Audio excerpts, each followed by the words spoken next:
Hello friends, welcome to my channel. இன்னைக்கு நம்ம இந்த வீடியோல தெலுங்குல ரிலீஸ் ஆன ஹரிஹர வீரமல்லு இந்த படத்தோட ரிவ்யூ தான் பார்க்க போறோம். இந்த படத்தோட கதையை பத்தி பார்த்தோம்னா, ஹீரோ பவன் கல்யாண் வந்து ஒரு கொள்ளைக்காரரா இருக்காரு. அவரு வந்து முக்கியமான ராஜ்யத்துல இருக்கிற வைரத்தை எல்லாத்தையும் கொள்ளையடிச்சு அந்த ஊர்ல இருக்கிற மக்களுக்கு உதவி செஞ்சுக்கிட்டு இருக்காரு. அப்போ ஒரு நாள் ஒரு பெரிய ராஜ்யத்தை சேர்ந்த மன்னர் வந்து ஒரு வைரத்தை கொள்ளையடிக்கிறக்காண்டி கூப்பிடுறாரு. அப்போ நம்ம பவன் கல்யாண் அந்த ராஜாக்கு ஒரு சம்பவம் பண்ணி விட்டுறாரு. அதே நேரத்துல அந்த ஊர்ல இருக்கிற சுல்தான் வந்து நம்ம பவன் கல்யாண கைது பண்ணிடுறாரு.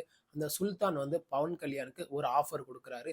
டெல்லியில சிகப்பு மாளிகையில ஒரு வைரம் இருக்கு. அந்த வைரத்தை நீ எடுத்துட்டு வந்துட்ட அப்படின்னா உன்னைய நான் விடுதலை பண்ணிடுறேன் அப்படின்னு சொல்றாரு. அதனால பவன் கல்யாணும் அவங்க ஆட்கள் எல்லாரும் சேர்ந்து டெல்லிக்கு போறாங்க. கடைசியில பவன் கல்யாண் வந்து அந்த கோயினூர் டைமண்டை கொண்டு வந்து அந்த சுல்தான்கிட்ட கொடுத்தாரா இல்லையா? பவன் கல்யாணுக்கும் பாபி டியோலுக்கும் என்ன சம்பந்தம்? கடைசியில என்னாச்சு? இதுதான் இந்த படத்தோட மொத்த கதையே. இந்த படத்தோட பாசிட்டிவ்னு பார்த்தோம்னா, டைரக்டர் ஜோதி கிருஷ்ணன் வந்து அவரோட ஒர்க்கை சூப்பரா பண்ணியிருக்காரு. கதையில எங்கேயுமே குறை வைக்காம அவரோட வேலையை சூப்பரா பண்ணியிருக்காரு. படத்தோட ஸ்டார்ட்டிங்லே இது ஒரு ஃபிக்ஷனல் ஸ்டோரி, உண்மை சம்பவத்தை வச்சு எடுத்த படம் அப்படின்னு ஸ்டார்ட்டிங்லேயே சூப்பரா டைரக்டர் காமிச்சிருக்காரு. அதே மாதிரியே படத்துல நடிச்ச எல்லா ஆக்டருமே அவங்களோட ஒர்க்கை சூப்பரா பண்ணியிருக்காங்க. எதுக்குன்னா இந்த படம் வந்து 5 வருஷத்துக்கு முன்னாடி எடுக்க ஆரம்பிச்சிட்டாங்க. ரொம்ப டிலே பண்ணி இன்னைக்கு தான் இந்த படத்தை ரிலீஸ் பண்ணியிருக்காங்க. அதுக்கு தகுந்த மாதிரியே டைரக்டர் எந்த இடத்துலையுமே குறை வைக்காம அவரோட வேலையை சூப்பரா பண்ணியிருக்காரு. விஎஃப்எக்ஸா இருக்கட்டும், ஃபைட்டா இருக்கட்டும், சாங்கா இருக்கட்டும், கதையை கொண்டு போன விதமா இருக்கட்டும், அதெல்லாம் டைரக்டர் எங்கேயுமே குறை வைக்காம ஃபேன்ஸுக்கு ஏத்த மாதிரியே டைரக்டர் படத்தை சூப்பரா கொண்டு வந்திருக்காரு.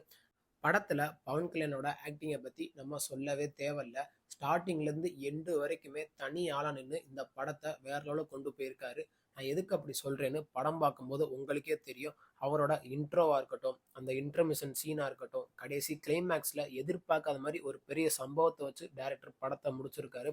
அதுக்கு தகுந்த மாதிரியே பவன் கல்யாணும் அவரோட ஒர்க்கை சூப்பரா பண்ணியிருக்காரு. வில்லனா நம்ம பாபி டியோல் நடிச்சிருக்காரு. அவரோட வில்லத்தனத்தை பத்தி நம்ம சொல்லவே தேவையில்ல. அவ்வளோ ராவா ப்ரூட்டலா சூப்பரா பண்ணி கொடுத்துருக்காரு அவரோட ரோலை. ஹீரோ நடிச்ச நிதியா அகர்வாலும் அவங்களோட ஒர்க்கை ஓரளவுக்கு நல்லாவே பண்ணியிருக்காங்க.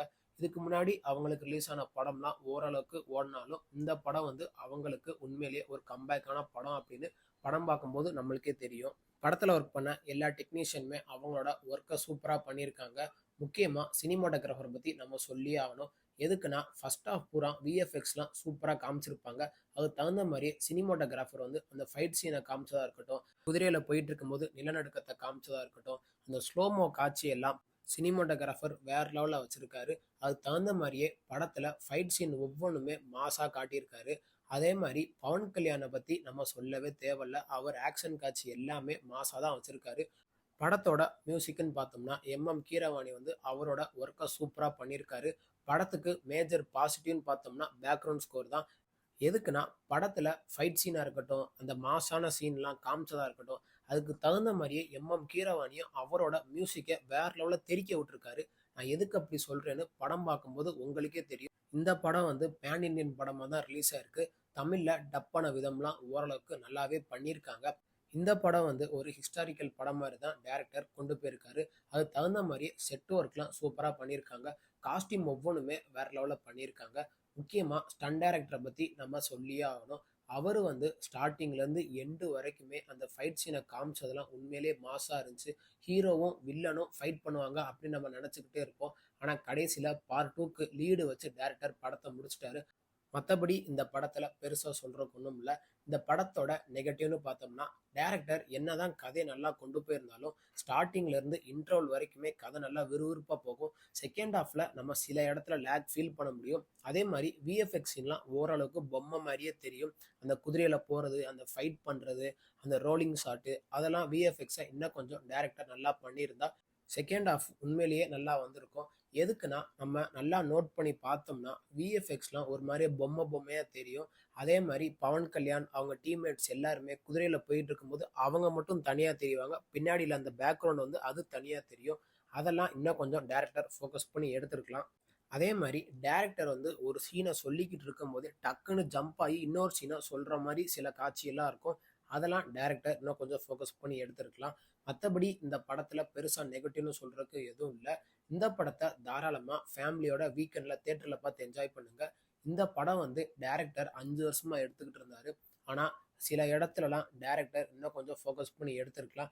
இந்த படத்தோட தமிழ் டப்பிங் வெர்ஷன் வந்து லிப்சிங்கோட ஓரளவுக்கு நல்லாவே பண்ணியிருக்காங்க. இந்த படத்துக்கு நம்ம குடுக்குற ரேட்டிங் பார்த்தீங்கன்னா, 10க்கு 6.9 குடுக்கலாம். இந்த வீடியோ உங்களுக்கு புடிச்சிருந்தா, மறக்காம நம்ம சேனல லைக் பண்ணி, கமெண்ட் பண்ணி, ஷேர் பண்ணுங்க. மறக்காம நம்ம சேனல சப்ஸ்கிரைப் பண்ணி, பக்கத்துல இருக்க பெல் பட்டனையும் கிளிக் பண்ணி விட்டுருங்க. தேங்க் யூ ஃபார் வாட்சிங் திஸ் வீடியோ.